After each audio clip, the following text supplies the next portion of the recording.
Assalamu alaykum Erik TV'nin aziz görünmələri. Bugün 2014 yılı 2 ayının 21 günü Dünya Ana Til Günü.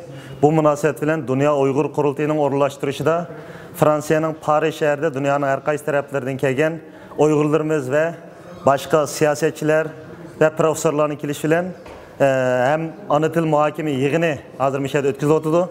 Bir yerden hazır çıkıp Xitayning mush ana tilini yo'q qilib o'tish haqida maxsus programlar o'tkazmoqchi. Hazır sizlarga naq maydondan bir qism xabarlarni ko'rsatib o'tamiz. Diqqatinglar ekranimiz bo'lsin. Groups in this regard. After the Second World War, it was the aim of international organizations like the United Nations and treaties to protect humanity from.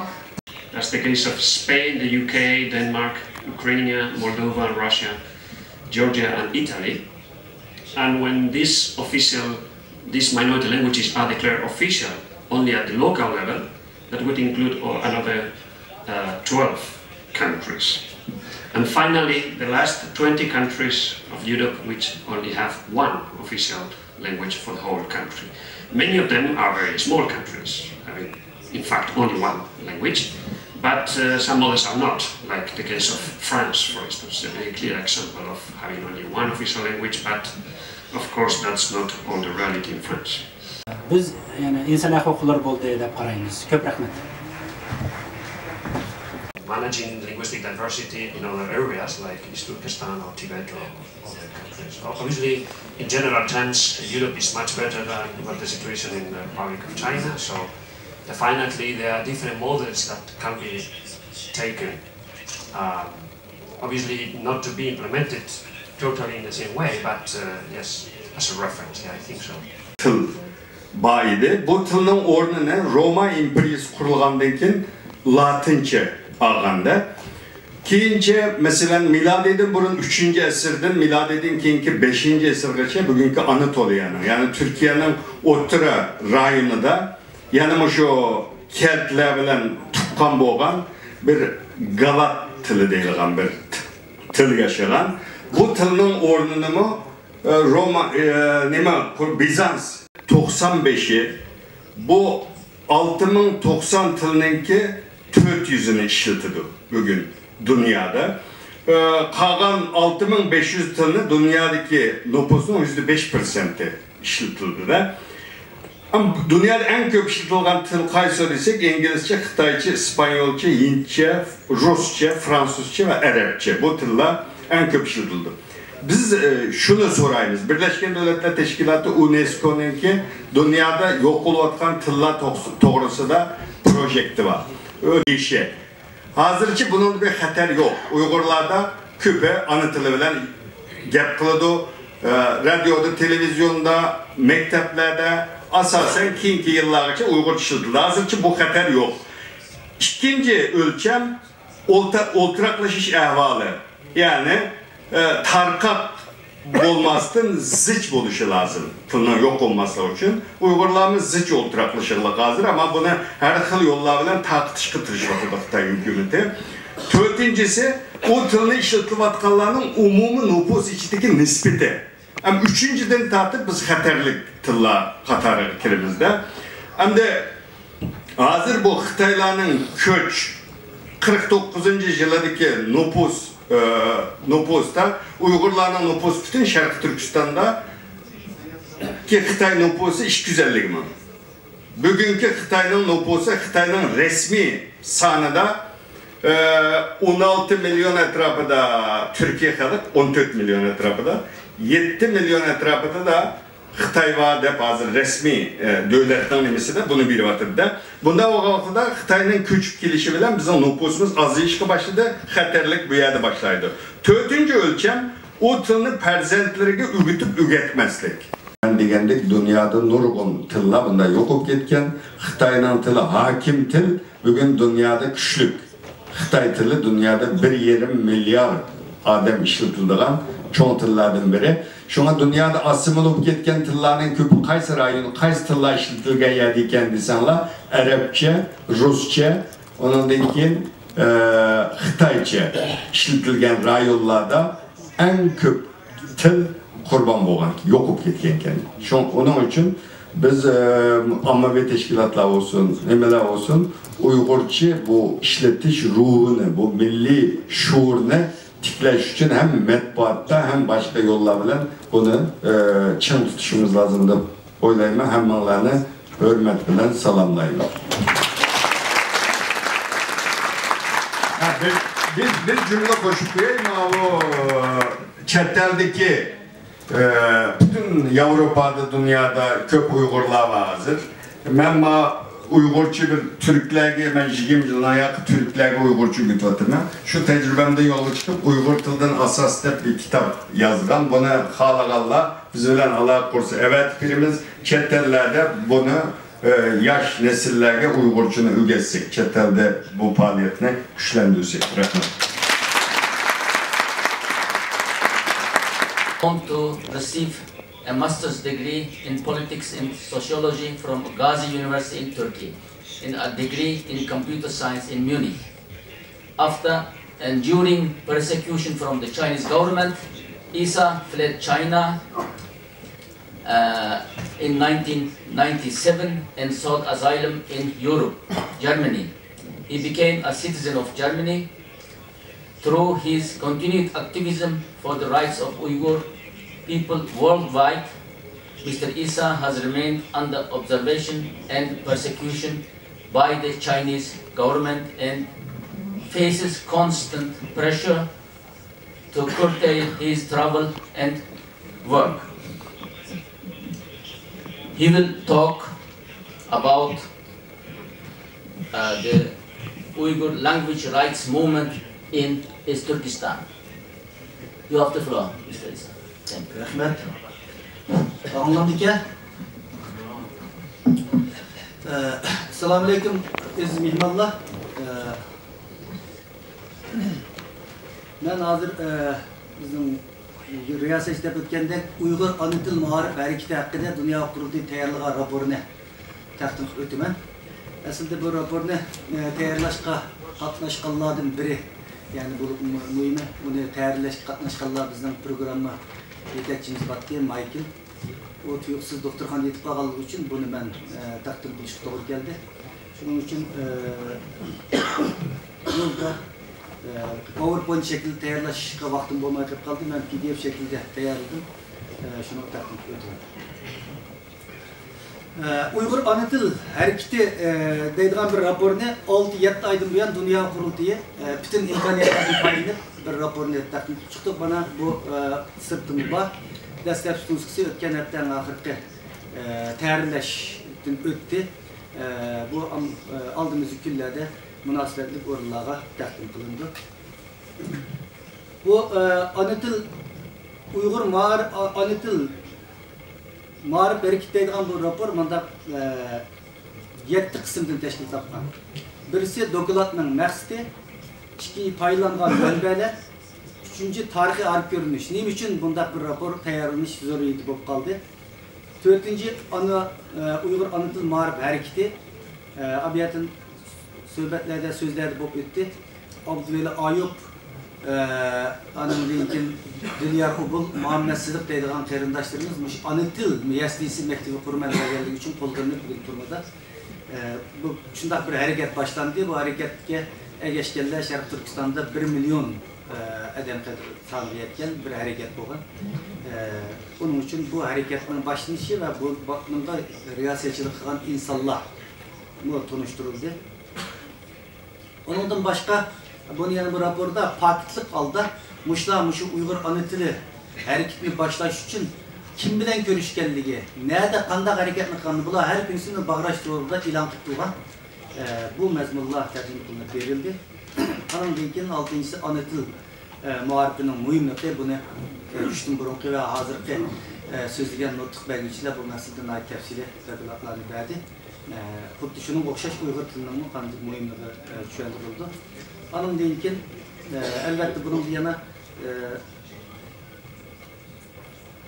şu atalmış qo'shnilik muharibninki keltirib chiqayotgan oqibatları Uygur Ana Til muharibininki nima uchun qimmatli, nima uchun muhim bo'lganliklari aniki xulosa qismat bo'lib, shunday bir 7 bölümden teşkil topildi.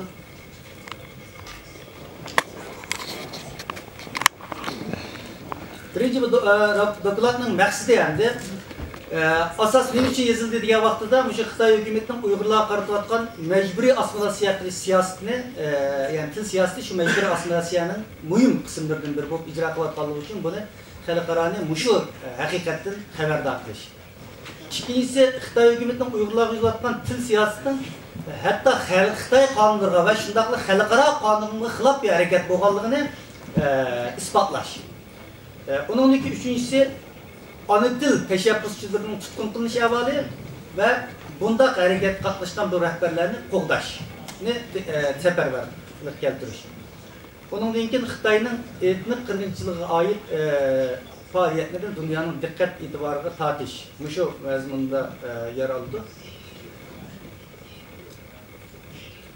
Bu dokladni tayyorlash uchun paylangan materiallar Xitoyning asosiy qonuni, Milliy territorial avtonomiya qonuni, ma'rif qonunlari, xalqaro to'xtamlar, uningdan boshqa bir yerda deb o'tdik, Bag'rash turi, Fidoylar turi, uningdan boshqa Abduveli Ayub, Muhammad Sidiq, Dilyar Oburovning to'rbatlaridagi e'lon qilgan nutqlari, Abduveli Ayubning video nutqi birazdan keyin olmoqchi bir video bor, uni ko'ramiz.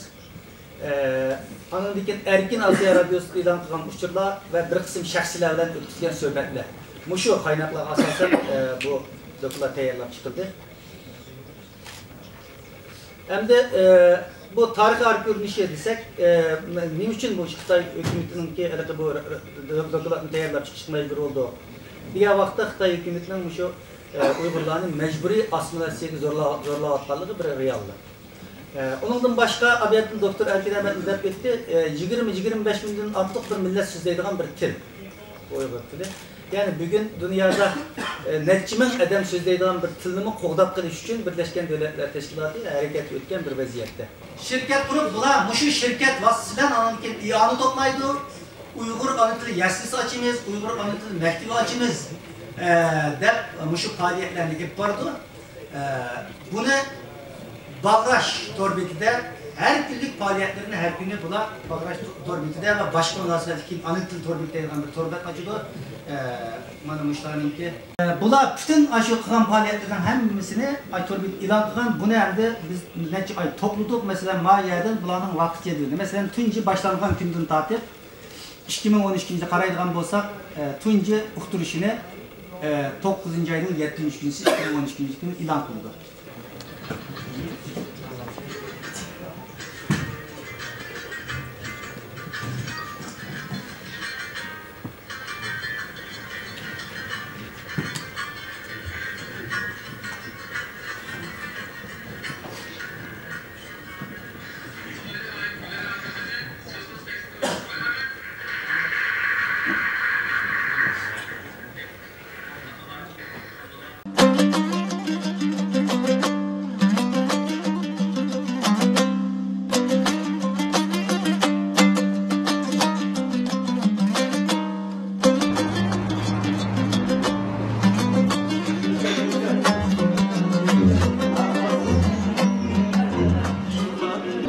Xuddi Ayıp Gülen Efendi'ni söz konusu teklif kılırız. Merhamet. Assalamualaikum hürmetlik atalar, analar, ustazlar, qarindoshlar. Hammalarning ana til kunini tabriklaymiz.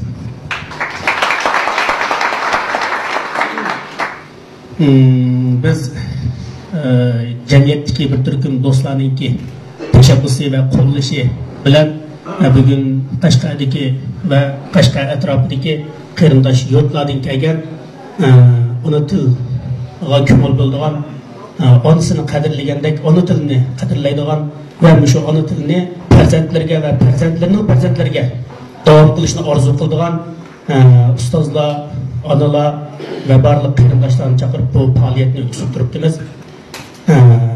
Hammamizningki bu faoliyatimiz o'ngishli bo'lg'ay, ona tilimiz onamizdek ulug' bo'lg'ay, bizning bu ona til yo'lidagi faoliyatlarimiz bundan keyin to'xtab qolmag'ay. Bundan keyin har yili shu 2-21-kunda shunday yig'ilib, tabriklab, inshaalloh cho'yib to'g'aymiz.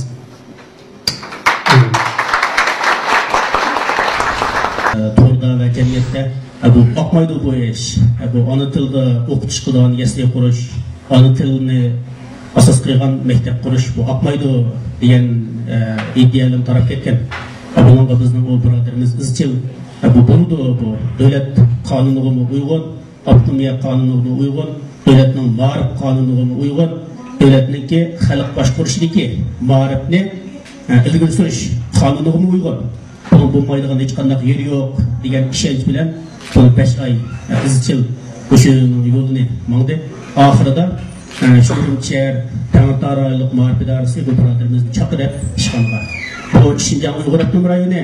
Şinjan Uyg'ur Avtonom rayonida Uyg'ur tilida dars o'tiladigan yasli qurishga bo'lmaydi degan gap yo'q. Bu bir ishki shaxsning xatoligi. Hargizmi bo'ligi. Davlatningki yoki hukumatning yoki avtonom rayonlik ma'rifasining ishi emas bu. Deb bu oshkora ona tilda maktab va yaslilarning qurish bo'lganligini, buni tayyorligi bo'lsa, qachon qilsa bo'lganligini e'lon qildi. Bu to'g'rining kuchini mana bu qitam ona til maktablariga va ona til yaslilarga tasdiq elish masalasida bu to'lib yetdik. Ya'ni biz to'g'rida 500 mingdan ortiq odam ko'ygan bir ona til yaslisi qurish yo'lida degan tema qilib davlatningki siyosatlarga qarshi qo'yayotgan, davlatningki obrazini dag'chirayotgan ma'murlarni oxirida bizga yo'l qo'yishga majbur qildik va davlatning siyosatining adil ijro qilinishiga biz nazoratchilik qildik. Bu yerda biz to'g'ri orqali fuqarolik huquqimizni ishlatdik. Bu fuqarolik huquqining ishlatilishi amaliyotda hukumatning obrazini yaxshilaganlik. Bir millat agar o'rnatilgan mahrum qolsa, bu millatda madaniyatda paydo bo'ldi. Avlodlar bo'sh paydo bo'ldi. Avlodlar bo'sh kelmina desa bunday bir gap bor. Birinchi avlod bilan ikkinchi avlod o'tirsida muqarrar ideya va turli farqlar bo'ldi. Lekin ona til ojizlashsa bu ham darsiga yetib bordi. Bu davlat qonuni xilof emas yoki xalqaro qonun xilof emas. Lekin bir millatningki vijdonni ozodlaydigan bir ish. Har bir shaxsning vijdonni ozodlaydigan bir ish. Shuna ona tilning uchinchi muhimligi ona til davom qilsa, ona til avlodlarga ma'rif shaklida, maktab shaklida, kitob shaklida miros qolmasa, bu ham shunda yo'g'laydi. Shunda shaxs deb qattiq qazonib bu azoblardan qutulishning yo'li nima desa, ona tilni qo'g'dash. Endi tuvandaydiganimiz ona tilni qanday qo'g'daymiz degan narsa. Chunki hukumatningki davlat qonunida 9 yillik majburiy ma'rif bor. Har qanday fuqaro 9 yillik majburiy ma'rifda tarbiyalanish kerak. Biz bu 9 yillik majburiy shu boshlang'ich to'liqsizni qurib bo'lgandan keyin to'liq o'tir ma'rifini mening orzuyimda men buni boshqa ota-onalar bilan bir maslahatlashishni qildik endi. Bunda biz kasbiy ma'rif qilamiz. To'liqsizgacha o'qib bo'lgandan keyin andilda fransuz tilini ravon bildigan, ingliz tilini o'qib anglab tushunadigan saviyaga kirib bo'lgandan keyin bolalarni kasbiy ma'rif qilamiz. Ya'ni çiftçilik, Qashqarning ahamiyati, dunyoning ahamiyati bu çiftçi degandan keyin hatto Amerikadan bektarroq ekan. Dunyo bo'yicha eng yaxshi ish bu çiftçilik yana. Bu çiftçilik, undan keyin sestralik, ondan bezakchilik, mashina remontchiligi, mashina bezakchiligi, bu shunday ishlarni qilamiz. Biz agar shuni ishonsak, otamimiz mush zamonda mush Qashqarda hunarlar yashab kelgan. Bu Qashqar hunarlar Qashqar. To'liqsizgacha majbur 9 yillik ma'rifni qilib bo'lgandan keyin maqsadimiz kasbiy ma'rif qilamiz. Bolalarni to'rtcha kasbiy ma'rif bo'lish tarbiyalab 4 yildan keyin hech qaysi hukumat maosh bermasimi, yana o'zining jini normal baholaydigan, chiqiblam shu o'zini shirtib bir nonni elib yalaydigan inson qilamiz. Undan cho'qur o'ylaydigan, cho'qur tafakkur qiladigan bu jamiyatning, tabiatning, ilohiyatning masalasini o'ylaydiganlar chiqdi. Ularni inshaalloh biz tegishli maktablarga avatamiz. Ota-onasini qiziq deb bersa, chet elga chiqaramiz. Faqat yor bermasa, davlat ichidagi huquq maktablarga biz o'tkazishga tirishchilik qilamiz. Biz maktab qurish orqali ona tilni qo'llashimiz. Mening eng yaxshi ona til o'quvchim degan bir o'quvchilar orasida bir bağlash faoliyat o'tkazib, ona tilda dars o'tib, o'quvchilarga yaxshi singdira oladigan, ona til dars o'tib, o'quvchilarningki roziligini qo'lga keltira oladigan, ona til dars o'tib, bolalarningki izchil yaxshi o'qishiga hamma jihatdan sog'lom taraqqiy qilishiga sharoit yaratgan yetaklagan o'qituvchilarni mukofotlaymiz. Ona tilda maqola yozish musobaqasi uyushtirib, ona tilda ravon, o'lchamlik maqola yoza oladigan bolalarni mukofotlaymiz. Buningda biz shu har qaysi maktablarniki modelleri g'alati qilamiz buni. Men to'laydigan bir qancha modellar o'tiribdim o'sha yerda. Shundan bir hamkorlashsanglar, ona tilda maqola yoza oladigan bolalarni biz shu cho'ng misolni elib qo'ygan bo'lsa, shu necha ming odamning oldida mukofotlaymiz. Andan ona tilda uchrashuv musobaqasi uyushtirib, bolalarning ona tilda ravon nutq so'zlashiga so'zlaydigan bolalarga sharoit beramiz, yaxshi so'zlaganlarni mukofotlaymiz. Yana birsi shunda bir tashabbusni qilamiz. Agar ma'lida bo'lsa ona til bilmaydigan ko'pincha hanzochi o'qiyotgan ma'lida bolalar bo'lsa, shu bolalarga haqsiz yo'qlik Uyg'ur tili o'rgatib qo'yayotgan, Uyg'ur tilidan savodini chiqarib qo'yayotgan boshqadan bolalar, dadalar qolsa, biz shu ona til fidoyilari deb ta'sis qilib, ona tilni atrofidagi maktabda hanzochi o'qiyotgan sababidan Uyg'urcha bilmaydigan bolalarga ona til o'rgatganlarga ona til fidoyilari degan bir nomni berib, bularga mukofotlaymiz. Tadbir qancha ko'p bo'lsa yaxshi. Anda bu tadbirlarning hammasining amalga oshishiga oshmasligi o'sha o'ltirgan her birimizga bog'liq. Chunki bu til hammamizning tili, bu ona til hammamizning onasi.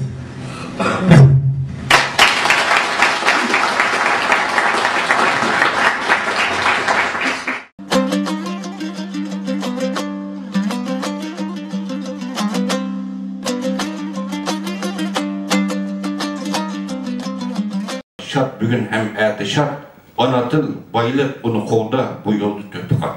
Bu vatandagi shoirlarimizning bundan 20 yil burun yozgan bir she'ri, bu shundaqla vatandagi xalqimizning bizning tiliga ham anglab ko'proq.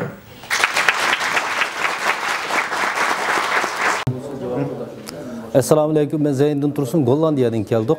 Bugün Dünya Ana Tili kuni. Bugün Fransiyada bu yig'in qatnashganimga intayin xursandman. Shundaqla Gollandiyadan 35 ga yaqin jamoatimiz mishaga ulgurib keldik.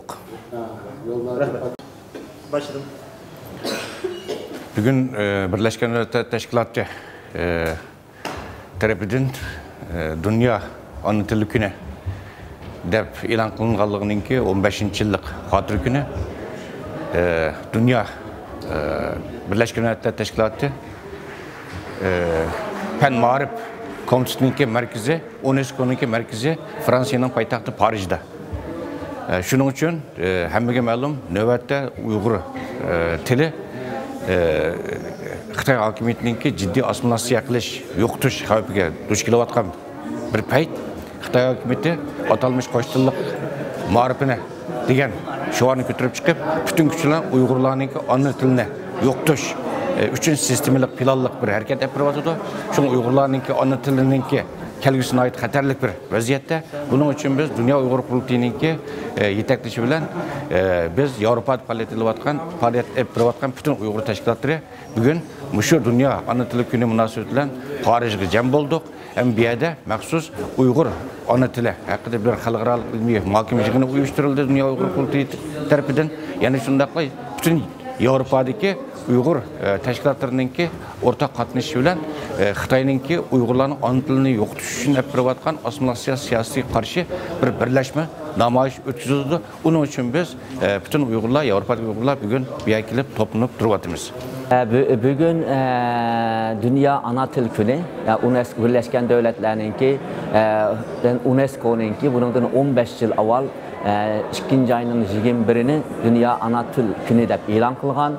Biz bu ana til kuni münasebeti bilan hem özümüzdeki ana tilinki uchrayotgan besimchilik ve Xitoyninki buni yo'qotish uchun elib berayotgan siyosatiga norozilik bildirish uchun yarim kunlik bir ilmiy xalqaro bir yig'in uyushtirdik. Bu yig'inda bir millatninki taqdirida ana tilininki ahamiyati, ana tilni yuturib qo'ysa qaysi qiyinchiliklar duchor bo'lganligi to'g'riliq so'zlab o'tdi. Hozir bo'lsa Xitoy Xitoyninki Parisdagi elchixonasining oldiga berib, Xitoyning u yerda noroziligimizni bildiramiz. Chunki ana tilni so'zlash bir inson haqlari qonuni bu Birleşken Devletler'ninki e'lon qilgan bayonnomasida shunda e'lon qilingan. Biz Xitoy elchixonasining oldiga berib, bizning ana tilimizga tegmagan, bizning tilimizni yo'q cheklamagan, ben ana tilim bilan so'zlashni xohlayman degan shuarlarni so'zlab norozilik bildiramiz. Uningdan keyin bo'lsa, Xitoy elchixonasining oldidan UNESCO'ninki ishxonasining oldigacha menib berib, ulag'imi vatanimiz Sharqi Turkistonda Uyg'urlarning ana tilininki cheklanayotganligini, u yerdagi Uyg'urlarning o'zining ana tilini so'zlash haq-huquqiga ega bo'lmaganligini, shuning bilan Uyg'ur madaniyatining, Uyg'ur adabiyotininki, Uyg'ur tilininki yo'qolish oldida turayotganligini ulag'imi so'zlab doklad bermoqchi. Ya'ni qisqacha aytgan vaqtda bir Uyg'ur bo'lish sifatimiz bilan ana tilimizga bo'layotgan har turli urinishlarga qarshi o'zimizniki norozilikni bildirish uchun Parisga keldik. Rahmat.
Préservation de leur langue.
Yönetimi devletimiz UNESCO'nun merkezi Paris'te olmak için ve Dünya Ana Dil Günü'nü bu UNESCO 21. sene Dünya Ana Dil Günü ilan kılınması için bunun kısa münasebetiyle UNESCO'nun adresini Uygurların hak hukukunu korktaş mecburi iktidarını bildiriş mektubu'na düşer geldi.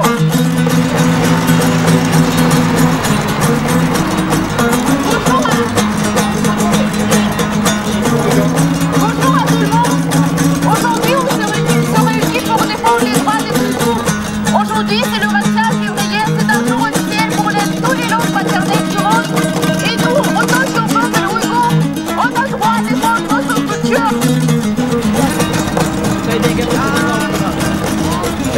Allez nous demander pourquoi on ferme la bouche avec un trait sur rouge. C'est parce que la Chine, il ferme notre bouche pareil. On a interdisant parler en notre langue maternelle.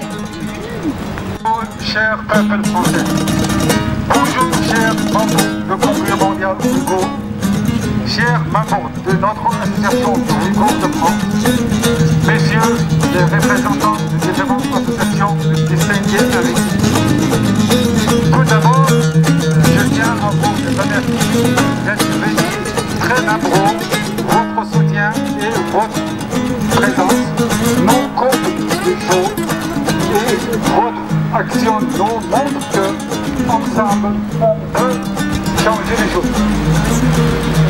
Donc, la première chose que nous voulons dire, c'est notre indignation, c'est de constater la situation de tous les Ouïghours. Alors, aujourd'hui, pourquoi sommes-nous ici? Nous sommes Ben bugün Kazakistan'dan Uygurlar vakaleten geldim bugün Paris'e. Paris'te bugün UNESCO'nun uyuşturucu bilen Dünya Ana Tili degen faaliyet konferansı, çoğun bir konferansı bu atıdı. Bu konferansıga bütün Avrupa'dan halkımız 200'ge yakın halkımız geldi. Konferansıda bütün vatanda bu atkan ana tilimizge bu atkan besimge karşı gaplar oldu. Mana hazır 200'ge yakın vatandaşlarımız bütün Gollandiya'dan, Şvetsiyadan, Belgiya'dan, Germanya'dan kelgan 200'ge yakın qarindoshlarimiz Xitoy konsulunun aldida, UNESCO'nun aldida namoyish qilyapmiz. Bu o'zimizning vatanimizda bo'layotgan, ana tilimizga bo'layotgan besimga norozilik bildirish bir namoyishimiz bizning. Bugun Dünya Ana Til kuni munosabati bilan zulm ostida yashayotgan xalqimizningki assimilyatsiyaga uchrayotganligi va tilining, e'tiqodining, madaniyatining ig'ir assimilyatsiya siyosati ostida to'sqinlikka uchrayotganligini dunyoga anglatish, ana tilimizning yo'qolish xavfiga duch kelayotganligini dunyoga anglatish, jumladan xalqaroning bu jihatga eslashligini qo'lga keltirish orqali o'zimizning da'vosini bir qadam oldiga yuritib, dunyoga tanitib, ana tilimizningki ravoji va qo'g'dilishiga bir kishi ta'sirimizni qo'shish uchun bu yerga namoyish keldik. Bugun biz Uyg'urlarning ana tilini qo'g'dash munosabati bilan Parisga yig'ildik. Bugungi bu to'planishda Yevropadagi 6-7 davlatdan bo'lib jami 200 dan ortiq odam yig'ildik. Bu asosan maqsad vatanda bo'layotgan zulmni anglatish. Jumladan Uyg'urlarning ana tilini dafsanda bo'layotdi. Xitoylar ana tilimizni yo'qotish maqsadida har xil vositalarni qo'llanib, hozirgacha bizni yo'qotish maqsadlari bilan yo'qotish uchun turli tadbirlarni qo'llanib kelyapti. Shuni dunyo jamoatiga anglatish va xalqqa bildirish maqsadida bugun Parisda to'plashib, noroziligimizni bildiryapmiz. Bo'libmi Germaniyadan 50-60 yaqin qarindoshlarimiz keldi. Birlikda hammamiz ko'nglimizdagi dard alamlarimizni va arzu armonlarimizni va Xitoyning zulmininki qanchaligini yurt jamoatiga mishaga anglatish maqsadida hammamiz birlikda shuar to'lab anglatyapmiz. Bugun Dünya Ana Til kuni munosabati bilan biz Dünya Uyg'ur qurultayidagi tashkillashida Yevropadagi 5-6 davlatdan va ham Turkiyadan bo'lib 250 ga yaqin vatandosh Dünya ana til kunida Uyg'ur ana tilining yo'qolib ketishga girdobga kelayotgan nihoyatda xatarlik bir sharoit ostida ekanligini dunyo jamoatchiligi namoyon qilish orqali UNESCO'dan Uyg'ur ana tilini qo'g'dash faoliyatini, harakatini va uningki ishini jiddiylashtirishning lozim ekanligini so'zlash uchun ularga bizning hol dardimizni anglatish uchun Xitoy hokimiyatininki Uyg'ur xalqini vahshiylarcha qirib ezgandan boshqa paralel shaklda uning madaniyatini, ma'rifini va tilini bütün kuch bilan yo'qotishga shiddat bilan tirishayotganligini anglatish uchun bu yerga keldik. Ya'ni shuning bilan bugun aytganda o'xshash bo'lmagan mutaxassislarningki Uyg'ur ana tili va uningki tarixi, uningki xatar asl ekanligi haqidagi dokladni so'rayotgandan keyin Parijning ko'chalarida Eiffel minorasining oldida va ko'chalarda hozir UNESCO binosining oldiga kelib o'zimizningki dard alamlarini, ya'ni Uyg'ur ana tilini cho'qim qo'g'lash lozim ekanligini, UNESCOning o'rniga kuch chiqarish lozim ekanligini anglatish orqali uchun bu yerda ko'p jamoat bilan Naiti Mishaning yerlik saqchilariningki Naiti o'zininki qo'g'dish ostida bu namoyishimiz olib beryapmiz va namoyishimiz davom qilyapti. Bunga o'xshash bo'lmagan tashkilotning, har tashkilotning boshliqlari, yetakchilari buning so'zini qilyapti. O'xshash bo'lmagan xalqaro Tibet tashkilotininki, Fransiya Tibet tashkilotining, Demokratik Xitoylar tashkilotining va ularning boshqa qalamkash tashkilotning degan tashkilotlarning vakillari o'zining fikrlarini so'zlayotdi. Hammasi Uyg'ur tilininki tarixdagi nihoyatda bir muqaddas konu til ekanligini, dunyo jamoatchiligiga, dunyo madaniyatiga nihoyat cho'ng his qo'shgan bir til ekanligini so'zlashdan birga uning 250 million yaqin qarindishining bog'lig'ini, ularning hammasining tilining kelib chiqishininki Uyg'ur ana tilidan kelib chiqqan ekanligini, bu tilni cho'qim qo'g'dashning lozim ekanligi qatorliq mazmunlar so'zlab, Uyg'ur tilini dunyoda qanday yo'qolib ketsa bo'lmaydigan bir til ekanligini va bütün Türkiye dünyadaki 250 milyon Türkiye'lerdeki ana tili, ularning ota tili ekanligini, ularning tilining kelib chiqishininki ko'ki mush ekanligini so'zlab, bu tilning ne kadar muhimligini, ne kadar güzel ve bu dünya sakinsida dunyo madaniyatiga cheksiz qo'shgan bir tilning yo'qolib ketishi dunyodagi xalqning va dunyo jamoatchiligini yo'l qo'yib qo'yishga bo'lmaydigan bir ish ekanligini so'zlayotdi. Rahmat. Bugün Parij kelishimizdagi maqsad xalqaro inson tili kunini xotirlash va bu yil Xitoyninki, Uyg'urlarninki eng aqalli inson haqlari bo'lgan ana tilini cheklash va uni yo'qotish, assimilyatsiya qilib, bir millatning tilini dafsanda qilayotgan iflos harakatga qarshi noroziligimizni bildirish uchun bu yerga keldik. Kechidan 10 soat yo'limiz keldik. Germaniyadan maxsus avtobusidan 40 tane Uyg'ur bu yerga kelib namoyish qatnashdik, yig'in o'tkazdik, ahamiyatli faoliyatlarda bulunduk. Bu qatimki namoyish qatnashganligimdan intayin faxrlik his qilaman. Namoyishimiz nihoyatda g'alabali o'tib ketdi. Parijda Parijning ko'chalarini aynab, Parijning ko'chalarini zilzila keltirdik. Bütün chet ellik Fransiyada qarindoshlarga Uyg'urlarningki ana tilining dafsanda bo'layotgan, yo'qolish qizilayotgan ahvolini anglatdik. Biz buningdan Cümleden önce bunun intayin üzerine baxt his qilaman bu qator namoyish qatnashganligim. Faaliyet biz Uyg'urlarning ana tilini Xitoyning cheklayotgan zulmi eshib ketib qolgan bu Xitoylar Uyg'ur millatining kelajakdagi madaniyatini, Uyg'ur tilini, dinini yo'qotayotgan kunlarning birisi deb ataladi. 2-oyning 21-i shu faoliyat yüzüsüden biz Germaniyadan Fransiya Paris shahriga kirib ana tili yig'iniga qatnashdik. Shunga yig'indan qaytib qarindoshlarimiz bilan Xitoyga noroziligimizni bildirib, Paris shahrida o'zimizning norozilik faoliyatlarimiz bilan, jaranglik ovozlarimiz bilan ana tilimizni qo'g'daydi deb to'lab kelyapmiz. İnşallah bundan keyingi qarindoshlarimiz ham avlodlarimiz ana tiliga ega chiqqanini nasib qilsin deymiz. Rahmat. Bugun Birleşken Milletler Teşkilatı'nın qarmog'idagi UNESCO tarafidan Dünya Ana Til Kuni deb e'lon qilinganligining 15-yilligi munosabati bilan Dünya Uyg'ur Qurultiyi reisinin rahberliğinin ko'rsatmasi o'rinlashtirishi bilan Yevropadagi Germaniya, Gollandiya, Şveysariya, Belgiyaga o'xshash davlatlardan yüzlerce qarindoshimiz gündüz demey, keçi demey, yüzlerce kilometre yolunu besip Parij'e geldi ve bugün tushdan avval yarim kunlik xalqaro konferansiya o'tkazildi. Bu konferansiyada Uyg'ur tilining hozirgi xavfli vaziyati hem Uyg'ur olimlari hem xalqaro olimlar tarafidan muhokama qilindi ve bu to'g'riliq ma'lumotlar berildi. Tushdan keyin bo'lsa, bugun biz Xitoy konsulxonasining, Xitoy elchixonasining oldida ve UNESCO'ning oldida vatanimizda Xitoy hokimiyatining xalqimizga qaratilgan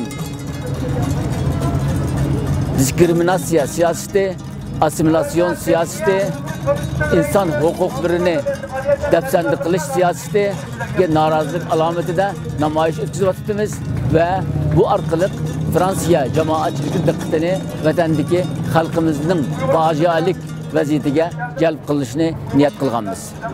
Ben Erkin Ahmet, Ankara Üniversitesi Til ve Tarih Coğrafya Fakültesi. Hazırki zaman Türkiye Tilleri ve Edebiyatları Kafedrası'da okutkucu bulup işleymen.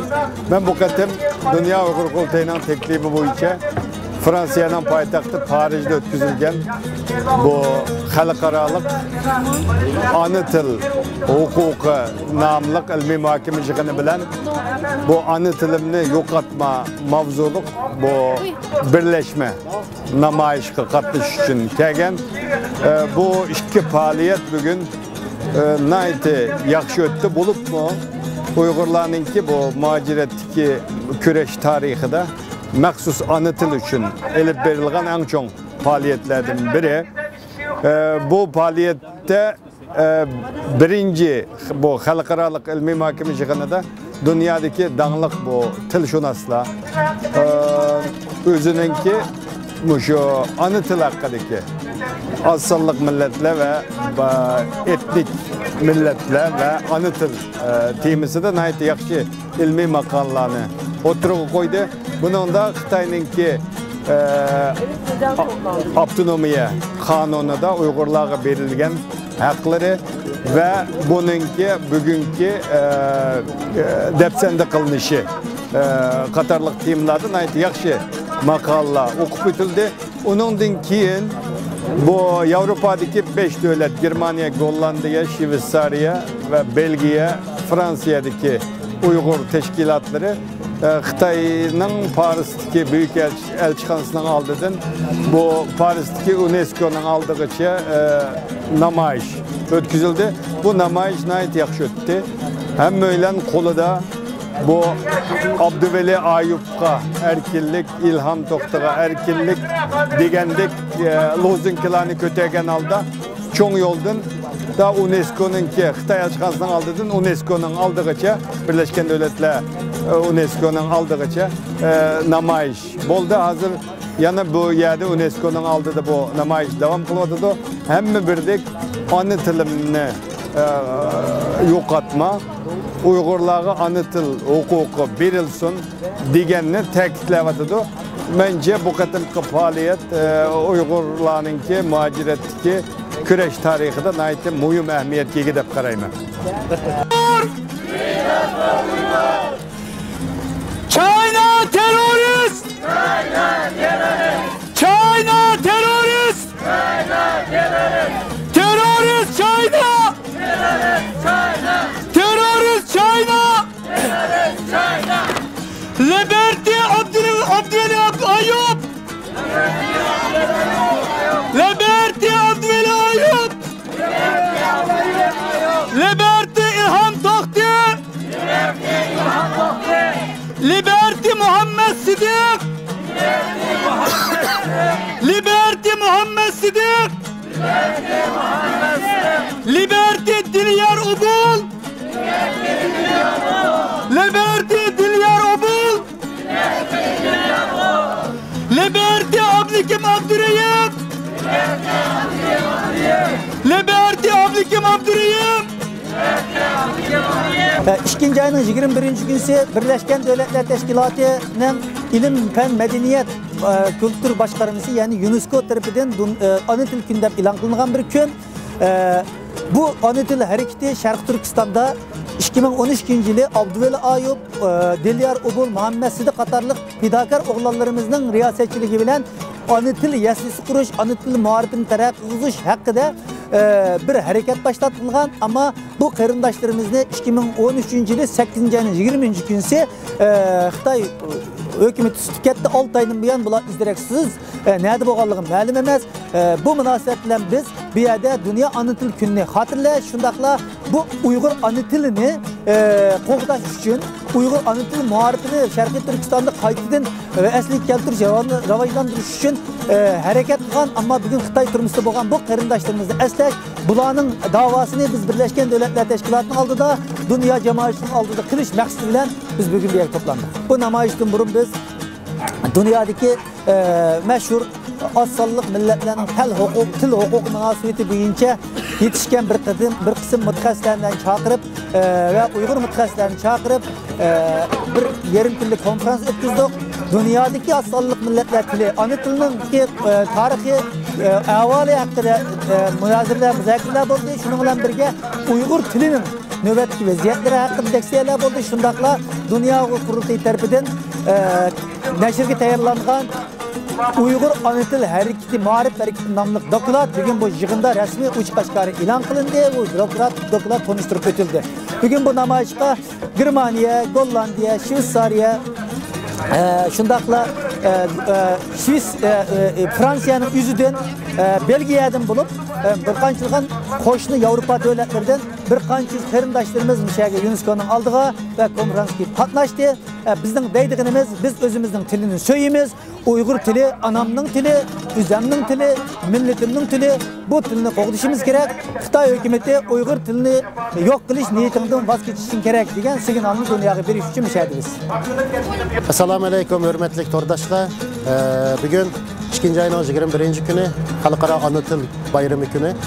Mush munosabat bilan biz Fransiyaningki Parij shahriga Şveysariyadan, Gollandiyadan, Germaniyadan, Belgiyadan, Germaniyadan bulup 5 devletten müşahidə turayotgan Uyghur qarindoshlar müşahidə cəm bulup öz ana tilimizni qo'g'dash, öz ana tilimizning haq-huquqlarini qo'g'dash to'g'risida atiganda yig'in zalida yig'in maxsus muhokama yig'ini uyushtirildi. Hozir bu yerda namoyish qilyapmiz. Maqsadimiz öz ana tilimizni qanday qilganda qo'g'dab qolamiz, qanday qilganda ana tilimizning yo'qolib ketayotgan ana tilimizni qanday qilganda xalqaroga anglata olamiz, shundaqla qanday qo'g'day olamiz degan maqsadda bu yerda jam bo'ldik. Ko'rganinglardek namoyishlarimiz nihoyat keskin, nihoyat jonliq ilib berildi. Muhokama yig'inlarimizmi nihoyat yaxshi ilib berildi. Eng oxirida müşahidə turib, hammanglarniki ana til bayraminglarni muboraklaymiz. Muborak bo'lsin. Qo'g'dash huquq haqidagi xalqaro yig'inga bu yerga Parij shahriga jam bo'ldik. Norvegiya, Belgiya, Gollandiya, Fransiya, Germaniyadagi Uyg'ur qarindoshlar bilan jam bo'lib, ko'chada aylanib, shu o'zimizning ana tilimizni, Uyg'ur tilimizni qo'g'dash, bundan saqlash va davomlashtirish haqida namoyishni qildik. Namoyishni plan bo'yicha tinch davom qildi. Xalqaro muxbirlar va bu Fransiyadagi har millat xalqini va dunyo xalqini vaqtida buni xabardor bo'lgan shaklda namoyishlar jonli qilib berildi. Parijga UNESCO, Birleşmiş Milletler Teşkilatı, Dünya Uyghur Kurultayı, Fransiya'nın Uyghur Fen Klubu, Uyg'urlarning Uyghur Fen Klubuning o'rinlashtirishlar Uyghur tili va huquq degan konferensiya keldik. Men shaxsan o'zim bu Uyghur tilini depsanda bo'lmashqa, bunun keyingi avlodlarimizga Uyghur tilini unutilmaslik uchun shu vijdonim bilan o'zimningki bir ülüşümni qo'shay deb keldim.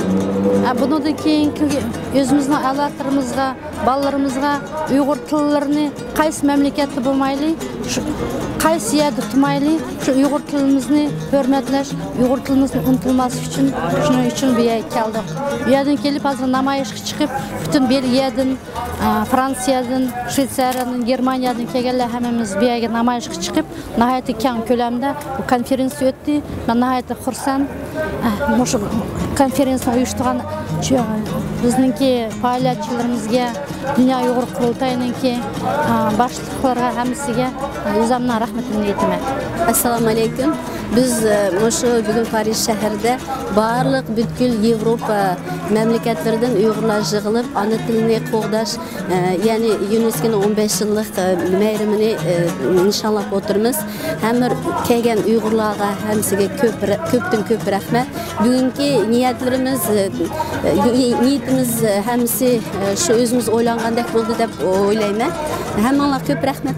Bugungi faoliyatimiz Dunyo ona tili kuni munosabati bilan Fransiyaning Parij shahrida, ya'ni UNESCO oldida ham Xitoy konsulasi oldidan boshladik va UNESCOda oxirlashtirdik. Uyg'ur ona tilining va Uyg'ur madaniyatiningki Jungoda, ya'ni Xitoyda xorliq uchirishi va har tarafdan to'sqinlik uchirishi Uyg'ur ma'rifining yo'qolishiga qarshi olib berilgan bir faoliyat bo'ldi. Faoliyat nihoyat yaxshi o'tkazildi bugun.